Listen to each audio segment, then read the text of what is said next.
Okay, good morning guys. So, ngayong araw since wala tayong ibang ginagawa is napag-isipan ko na linisin ang tuning pegs ng bass guitar ko kasi marami ng mga matcha. I don't know, matcha ba yun? So, ginamit ko dito is yung pledge.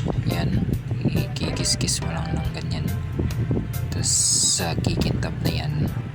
And I'm happy sa result kasi nga naging malinis yung tuning pegs ko. Ito na siya. Ayan. So makintab na. Kakabit ko na ulit to sa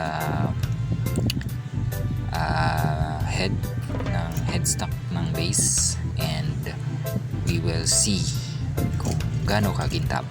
Thank you.